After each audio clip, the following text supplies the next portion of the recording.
Assalamualaikum warahmatullahi wabarakatuh teman-teman PPG. Selamat datang di Johor Indonesia Channel. Pada kesempatan kali ini saya akan berbagi soal pretest PPG 2022 mengenai kompetensi kepribadian tahap 2. Namun sebelumnya jangan lupa untuk like, comment, share, dan subscribe untuk mendukung channel ini. Baiklah teman-teman PPG, kita mulai dari kisi-kisi yang pertama, yaitu kompetensi kepribadian guru. Kisi-kisinya di sini adalah menunjukkan kesetiaan, kepedulian, dan penghargaan yang tinggi terhadap bahasa, lingkungan fisik, sosial, budaya, ekonomi, dan politik bangsanya dalam mendidik, mengajar, membimbing, mengarahkan, melatih, menilai, dan mengevaluasi peserta didik, atau sikap nasionalisme. Kita mulai dari soal nomor 1. X adalah guru di salah satu SD favorit. X mempunyai seorang teman guru yang pernah menolongnya. Suatu ketika X mengetahui bahwa teman tersebut berbohong kepada beberapa wali murid yang dapat mencemarkan nama baik sekolah. Jika X melapor pada kepala sekolah, maka kasusnya akan ramai dan teman-teman tersebut bisa mendapatkan sanksi. Namun bila tidak melapor, lambat laun nama sekolah akan tercemar dan banyak wali murid yang dirugikan. Terkait dengan hal ini, menurut Anda yang sebaiknya dilakukan si X adalah, nah kita lihat pilihannya teman-teman, ini terkait dengan nasionalisme teman-teman ya. Opsi yang A, diam saja. Nah, ini jelas tidak tepat opsi yang A, teman-teman, karena tidak memberikan solusi apapun. Diam saja karena kalau melaporkan kepada kepala sekolah, baik si X maupun temannya akan mendapat masalah. B, mengingatkan temannya dengan mengatakan kalau melakukan lagi, maka ia akan melaporkan ke kepala sekolah. Ini juga kurang memberikan solusi, teman-teman. Yang C, mengingatkan temannya untuk tidak mengulangi perbuatannya dan membantu mencari solusi atas masalah yang terjadi. Ini juga bagus pilihan ini, teman-teman.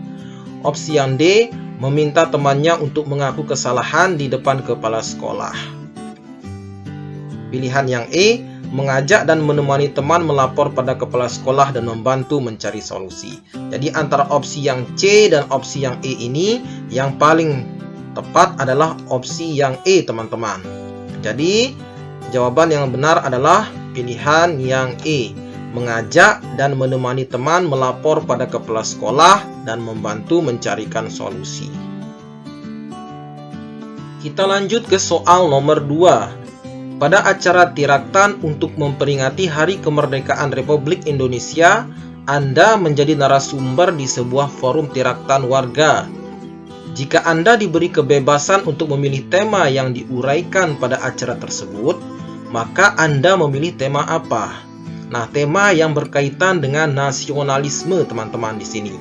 Sesuai dengan kisi-kisi yang tadi.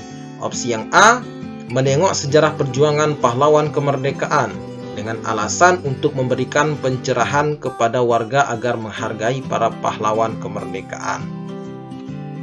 Opsi yang B, tegakkan hukum menuju Indonesia Jaya, dengan alasan persoalan bangsa Indonesia, terutama budaya korupsi, lebih banyak disebabkan karena lemahnya penegakan hukum. Opsi yang C, kesadaran hukum dalam mengisi kemerdekaan, dengan alasan agar warga memiliki kesadaran untuk menegakkan hukum dalam mengisi kemerdekaan. Opsi yang D, peran orang tua dalam mentaati hukum, dengan alasan taat hukum adalah bagian dari mengisi kemerdekaan dan harus dimulai dari keluarga. Yang E, warga taat hukum masyarakat damai, dengan alasan agar warga selalu taat hukum sehingga kedamaian masyarakat tetap terjaga. Karena kisi-kisinya di sini menunjukkan kesetiaan, kepedulian, dan penghargaan yang tinggi terhadap bahasa, lingkungan fisik, sosial, budaya, ekonomi, dan politik bangsanya dalam mendidik, mengajar, membimbing, mengarahkan, melatih, menilai, dan mengevaluasi peserta didik. Nah, ini sikap nasionalisme. Sehingga Opsi yang tepat di sini adalah opsi yang C, teman-teman, yaitu kesadaran hukum dalam mengisi kemerdekaan dengan alasan agar warga memiliki kesadaran untuk menegakkan hukum dalam mengisi kemerdekaan. Soal nomor 3. Komplek di mana Anda tinggal setiap musim hujan selalu banjir sebagai akibat tidak ada saluran air menuju sungai. Warga sudah beberapa kali mengajukan kepada pemerintah desa atau kelurahan untuk dibuatkan saluran pembuangan air. Tetapi tetap saja permohonan itu belum dipenuhi. Akibatnya, salah satu warga yang cukup berpengaruh di wilayah itu mengajak dan atau mempengaruhi warga lain untuk tidak membayar pajak pada tahun itu. Sebagai guru, apa yang mesti Anda lakukan? Ini terkait dengan nasionalisme untuk kepentingan bangsa dan negara, teman-teman. Jadi kita lihat opsinya yang terkait dengan hal itu. Opsi yang A, mengingatkan warga agar tetap membayar pajak karena membayar pajak itu kewajiban warga negara. Ini opsi yang A ini sangat tepat, teman-teman. Opsi yang B, tetap membayar pajak meskipun beberapa warga terpengaruh terhadap himbauan tidak membayar pajak. C, mengingatkan salah satu warga tersebut agar tidak mempengaruhi warga lain untuk tidak membayar pajak. D, mengajak aparat RT untuk memohon kembali kepada aparat desa atau kelurahan agar dibuatkan saluran air. Yang E, bersama warga lain mencari sponsor untuk membangun saluran air menuju sungai agar tidak terjadi banjir lagi. Nah, terkait dengan nasionalisme di sini untuk membangun bangsa dan negara, opsi yang paling tepat adalah opsi yang A, teman-teman, yaitu mengingatkan warga agar tetap membayar pajak karena membayar pajak itu kewajiban warga negara. Nah, kisi-kisi berikutnya di sini adalah mempertahankan persatuan, kesatuan, serta kepentingan dan keselamatan bangsa dan negara sebagai kepentingan bersama di atas kepentingan pribadi dan golongan dalam mendidik, mengajar, membimbing, mengarahkan, melatih, menilai, dan mengevaluasi peserta didik. Ini juga terkait dengan sikap nasionalisme, teman-teman, dalam konteks persatuan dan kesatuan. Kita lanjut ke soal nomor 4. Ketika Anda tahu ada siswa berbeda agama tidak dapat mengikuti pelajaran tambahan yang dianggap sangat penting karena menyiapkan kegiatan ritual keagamaannya. Nah, maka yang sebaiknya Anda lakukan adalah opsi yang A, tetap meminta siswa tersebut mengikuti pelajaran tambahan. Ini kurang tepat, teman-teman, karena ini tidak menghargai perbedaan. Kemudian yang B, memberi nasihat kepada siswa tersebut untuk mengganti jadwal ritual keagamaannya. Ini juga tidak ada nilai toleransinya, teman-teman. Yang C, menyerahkan keputusannya kepada siswa. Opsi yang C tidak memberikan solusi. Kemudian yang D, memberi nasihat bahwa pelajaran tambahan itu penting dan menyerahkan keputusannya kepada siswa tersebut apakah akan mengikuti atau tidak. Ini juga kurang bijak, teman-teman. Yang E, membolehkan siswa tersebut tidak mengikuti pelajaran tambahan dan memberi kesempatan untuk bertanya atau mengikuti jadwal kelas yang lain. Jadi yang paling tepat di sini adalah opsi yang E, teman-teman. Itu menjaga persatuan dan kesatuan bangsa terkait dengan toleransi antar umat beragama. Kita lanjut ke soal nomor 5. Di sekolah, Anda mengajar mayoritas siswa beragama Islam. Namun ada juga yang beragama non-Islam. Ketika memasuki bulan Ramadan, Anda mendapati siswa non-Muslim yang sedang makan di depan kelas ketika teman-teman yang lain sedang menjalankan ibadah puasa.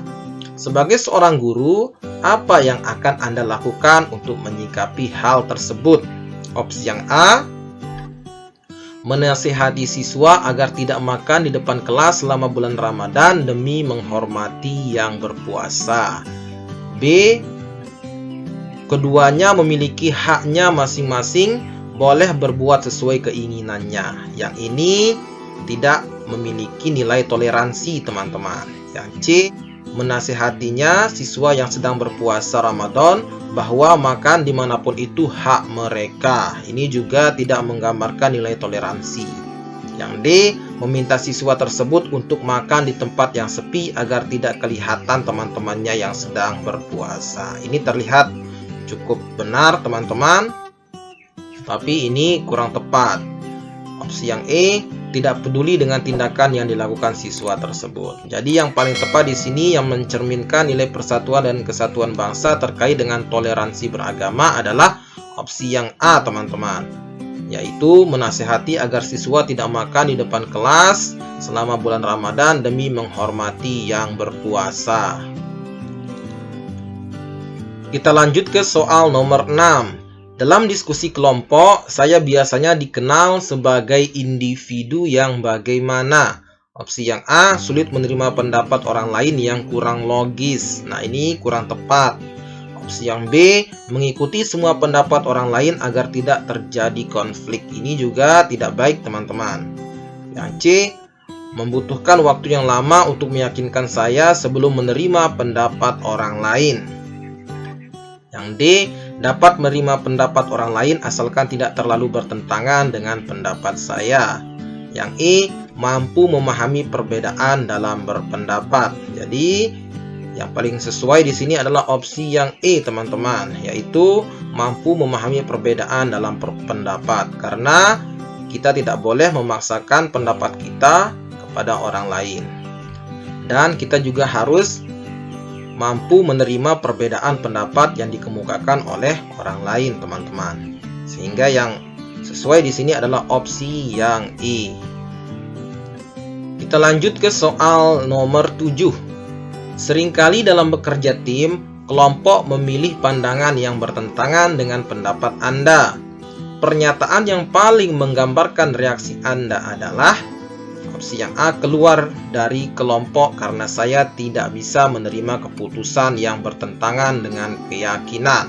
Ini tidak tepat, teman-teman. Opsi yang B, tetap bergabung dengan kelompok namun diam-diam mengharapkan kelompok gagal menjalankan apa yang diputuskan.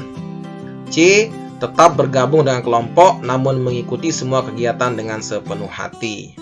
Yang D, menerima keputusan kelompok apa adanya namun tetap bersikap kritis terhadap keputusan yang diambil. Opsi yang E, menerima sepenuhnya keputusan kelompok dan melakukan introspeksi bila ada pandangan pribadi yang keliru. Nah, yang tepat di sini adalah opsi yang E, teman-teman, yaitu terkait dengan sikap lapang dada dalam menerima perbedaan pendapat. Nah, kisi-kisi berikutnya adalah menjunjung tinggi keunggulan bangsa Indonesia dalam mendidik, mengajar, membimbing, mengarahkan, melatih, menilai, dan mengevaluasi peserta didik. Ini terkait dengan sikap patriotisme, teman-teman. Kita lihat soalnya di sini, soal nomor 8. Pembelajaran bahasa Indonesia memegang peranan yaitu strategis dalam pembelajaran SD. Pernyataan yang tidak mendukung pendapat tersebut adalah opsi yang A, pembelajaran bahasa Indonesia sebagai penghela atau penarik dalam pembelajaran di SD. Opsi yang B, pembelajaran bahasa Indonesia merupakan wahana yang efektif mengembangkan nilai karakter pada siswa. C, pembelajaran bahasa Indonesia di SD menekankan pada pemberian pengetahuan tentang bahasa pada siswa. D, pembelajaran bahasa Indonesia berperan dalam meningkatkan penguasaan siswa terhadap mata pelajaran lain. Yang E, pembelajaran bahasa Indonesia berperan dalam meningkatkan prestasi siswa. Nah, karena yang diminta di sini adalah pernyataan yang tidak mendukung pendapat tersebut, teman-teman. Jadi, yang tepat adalah opsi yang E, yaitu pembelajaran bahasa Indonesia di SD berperan dalam meningkatkan prestasi siswa. Kita lanjut ke kisi-kisi berikutnya, yaitu mengembangkan sikap rela berkorban untuk kepentingan negara dan bangsa dalam mendidik, mengajar, membimbing, mengarahkan, melatih, menilai, dan mengevaluasi peserta didik. Ini terkait dengan sikap patriotisme. Kita lanjut ke soal yang nomor 9, teman-teman ya. Kita bangga dan mencintai sikap patriotisme dan nasionalisme. Misalnya, 1. Ikut serta kegiatan gotong royong di lingkungan, misalnya dalam membangun pos kamling. 2. Saling tolong menolong ketika ada tetangga atau teman yang terkena musibah. 3. Menghargai pendapat orang lain di dalam musyawarah dan tidak memotong pembicaraannya. Sikap-sikap di atas merupakan perwujudan dari opsi yang A, menciptakan kerukunan umat beragama, B, melestarikan budaya, C, memelihara nilai-nilai luhur, D, menghormati nenek moyang, E, saling menghargai dan tolong-menolong. Terkait dengan sikap patriotisme dan nasionalisme pada kegiatan-kegiatan ini, maka merupakan perwujudan dari sikap saling menghargai dan tolong-menolong. Jadi yang tepat adalah opsi yang E. Kita lanjut ke kisi-kisi berikutnya, yaitu menciptakan persamaan derajat, persamaan hak dan kewajiban asasi setiap manusia tanpa membeda-bedakan suku, keturunan, agama, kepercayaan, jenis kelamin, kedudukan sosial, dan warna kulit dalam mendidik, mengajar, membimbing, mengarahkan, melatih, menilai, dan mengevaluasi peserta didik. Nah, ini terkait dengan sikap menghargai perbedaan. Nah, soal nomor 10. Suatu ketika Anda menjadi tuan rumah dalam acara rutin pertemuan warga RT. Semua warga RT diundang untuk acara pertemuan rutin setiap bulan. Tamu pertama yang datang ke rumah Anda adalah seorang warga yang paling miskin. Apa yang akan Anda lakukan? Nah, opsi yang A, menyalami tamu pertama dan menggandengnya dengan penuh respek untuk duduk di kursi yang telah disediakan. Ingat teman-teman, ini terkait dengan tidak membeda-bedakan orang lain, bagaimanapun tingkat sosial, agama, ras, suku, dan lainnya. Opsi yang B, membiarkan tamu pertama itu mencari tempat duduk sendiri karena tamu lain juga Anda perlakukan seperti itu. Ini tidak tepat, teman-teman. Opsi yang C, meminta tamu pertama itu duduk di kursi deretan paling depan untuk menghargai tamu yang datang paling awal. Opsi yang D, sembari menunggu tamu lainnya, Anda menemani tamu tersebut sambil mengobrol tentang hal-hal ringan. E, mengajak tamu tersebut ke belakang dan menawarinya untuk makan, setelah itu meminta bantuan untuk menyiapkan makanan dan minuman. Nah, terkait dengan menghargai perbedaan di sini teman-teman, opsi yang sesuai adalah opsi yang A, yaitu menyalami tamu pertama dan menggandengnya dengan penuh respek untuk duduk di kursi yang telah disediakan. Ini merupakan bentuk penghormatan kita kepada orang lain tanpa membeda-bedakan status sosial dan sebagainya. Demikianlah 10 soal terkait kompetensi kepribadian guru sesuai dengan kisi-kisi terbaru. Semoga bermanfaat buat kita semua.